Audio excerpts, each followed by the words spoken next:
Hey everyone, this is FIDE Master Michel Coto for Remote Chess Academy. Today we are going to work with an opening system for white pieces. We are going to learn here how to play English opening. If you don't like to memorize a bunch of theoretical variations, if you don't want to learn a lot of lines until move number 20 maybe, well, then English opening is the system you are looking for. Also, something good with English is that your opponents don't see it as often as our popular lines like queen's pawn or king's pawn. It means that very probably they are not as well prepared against English as they are against those systems. So we're going to focus here in like three main popular systems black can play against English. One of the systems will be first move e5 for black. Another system will be when black plays c5, symmetrical variation. And the other system will be when black plays knight f6 and develops pieces like in a Queen's Indian defense scheme. So we are starting and we are going to see first when black plays e5, and then we are going to play just a normal development, knight c3, black plays knight f6, then knight f3, and then knight c6. And this is the position we know as 4 knights in the English. Here there are some good moves like probably g3 or also e3, but the line I will suggest you is very interesting and it's going to be this e4, preparing to develop the bishop and also controlling very well this square, so black won't be able to break over there. Here black can play two main options. They can develop the bishop to b4 or to c5. When black plays bishop c5, we can play here knight takes e5. The best move here for black will be knight takes knight. If black plays something different like bishop takes f2, this is not really a good move, because then white just takes the bishop, and after knight takes knight we play d4, and if black plays check we go to g1. And even when this seems a little strange, this position is very good for white, because in the next turn we will play h3 and then I will have to go back, and then we will have a very good center, the two bishops, and that position will be very good for white pieces. So let's say d6, then h3, and then the knight goes back, and then bishop g5, and we are threatening knight d5. This position, as I said, is excellent for white. So in this position, actually the best move is knight takes knight. Then we can fork in the center. The best move and the only way to keep a balanced game is by playing bishop b4 here. Then we take the knight, he takes the pawn, and here we can play either queen d4 or queen f3. Both moves are fine, and we will have a balanced middle game. I have seen Carlsen playing this queen f3 often lately. The other move black can play here is bishop b4, and then we will just develop the pieces and we will play d3 and then a3. Here black can trade on c3 or just go back to c5. If they trade, well, then b takes, and this position is fine. We have the two bishops and we have a good control in the center with his pawn, controlling d4.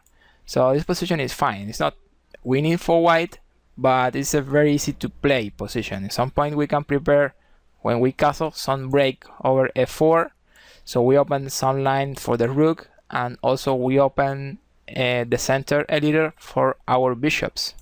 So that should be a nice idea for middle game. And if black goes back with the bishop, then we can just play b4, bishop b6, and then knight a4 with the same idea. We want to get rid of the two bishops for black, so that will be a nice advantage for us. We will have the two bishops for all the middle game and probably the end game. So again, very easy to play, even when white won't have a big advantage here. It's a nice middle game. The other system we are going to analyze is when black plays knight f6. Then we are going to play a very nice scam. We're going to play knight c3, and let's say black continues with the Queen's Indian development, so g6, then g3, bishop g7, bishop g2, d6, e3. Pay attention to this structure here, because this is the scam we're going to use against Queen's Indian. Black castles, then knight e2, knight c6, then we castle 2, and after e5, then d3. Again, I say pay attention to the structure here, because this is the way we're going to develop the pieces. We don't have to worry too much about the order of the moves, but we need to pay attention to where every piece goes.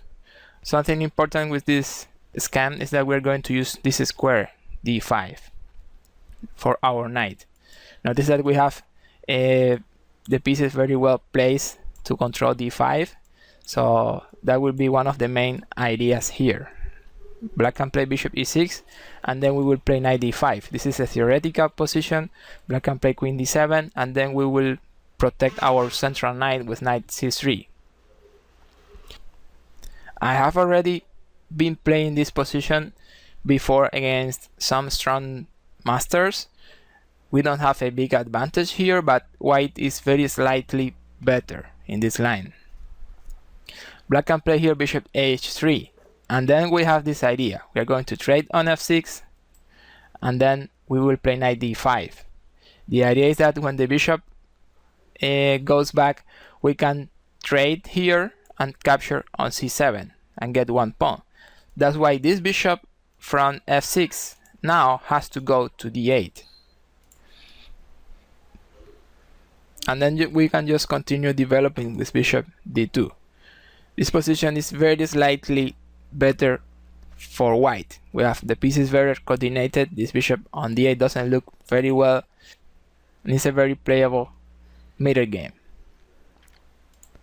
Something important in this position is that you don't forget to trade first on f6. Some people forget this, and they have been doing bishop takes first, and when the queen takes, they want to take the pawn on c7, but this is a big mistake, because now black can play knight g4, winning the game. So first we trade on f6 and we play knight d5, and then if the bishop goes here, we can just trade on h3 and get one pawn. And if the bishop goes to d8, then we just play bishop d2, and this position is fine. The third popular scam we're going to study for black is symmetrical with c5. Here white can play in so many different ways, but I'm going to show you a nice way to play against it. This is just a possibility you can use. White can play here b3. The idea is that when black continues developing, we will play bishop b2, and then the bishop will be controlling the right diagonal. So a lot of players will want to face that bishop there, and we'll play g6. And this is exactly what we wanted. Here we will play bishop takes knight, pawn takes bishop, and knight c3. The idea is to control this square d5. Black will play bishop g7 maybe, and then g3, knight c6, and bishop g2. The bishop also pointing d5. Black can play f5 here, then e3, black castles, and then knight g e2. This position is very interesting. The idea will be to control d5 during the middle game. Probably at some point you can also use this knight over c3 or over f4 to control that square too. And this position is okay for white. I have seen former world champion Anatoly Karpov playing this, so it seems to be very interesting. And now I want to show you a game where I played English opening as white. Of course, English is one of my favorite openings, so I play it very often. And this was a blitz tournament online, and let's see what happened here. I played c4, my opponent played knight f6, and then I played knight c3, but here, instead of playing what we saw some minutes ago, g6, and then develop like in a Queen's Indian defense, he just played here e6. The idea here is that they want to play d5 very quickly. Here white has some ways to play. We can just advance the pawn to d4 and then we would be transposing to a queen's pawn. But this is probably what black wants. So instead of that, I'm going to show you this line, e4. This is what I played in the game. This position is known as flor Miquenas. It's very interesting. Here black can play d5 anyway, and they can also play c5. Those are the main options here. If black plays c5 here, then I want to show you this line. e5, the knight has to go back, and then knight f3. This line is a gambit. Here black can play knight c6, and we will have to play d4 to control the center. But then after the trade, we will lose the pawn on e5. Then we can play knight b5, trying to control d6 and threatening some ideas like bishop f4, and then black has to play a6, knight d6, bishop takes, and queen takes. Black can play f6, and then we will play bishop e3. I have seen former world champion Garry Kasparov playing this. It is very interesting. White is a pawn down, but there is a very good compensation because we have the two bishops, we also have a better development, and we also have a good control of dark squares. And remember that black doesn't have dark squares bishop. So that's the compensation for a pawn down. I think it's very good compensation. So this position is very playable for white. And that's the suggestion I have against c5 in this flor Miquenas system.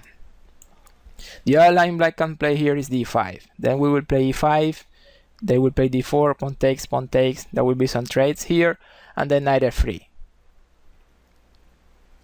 This position is fine for white.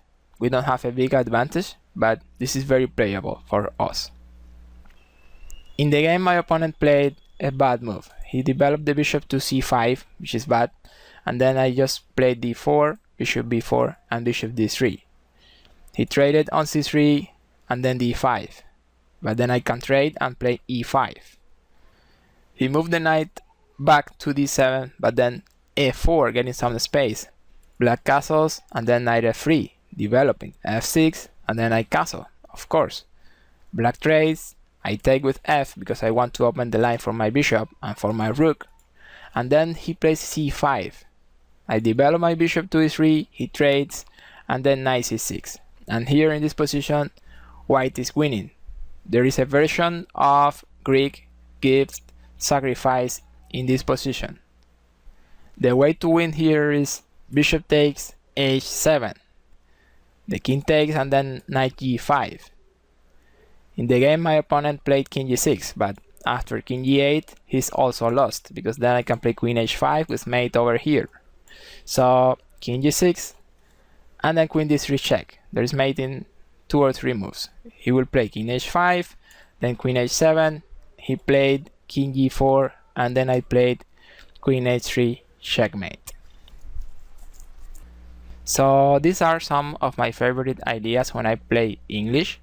I hope they are helpful for you, and also I hope you can get some points playing this variation. Also, it is important to say that we did not go over all the possibilities black can play against English. We just went over some of the main lines. So if you go serious with English, then probably you will have to learn some other possibility black can play. But what we saw here is fine to start playing English. So this is the video I wanted to show you today. I hope you liked it. Don't forget to subscribe to the channel. Any question, please write in the comments. So that's it. Thank you for watching, and see you in the next.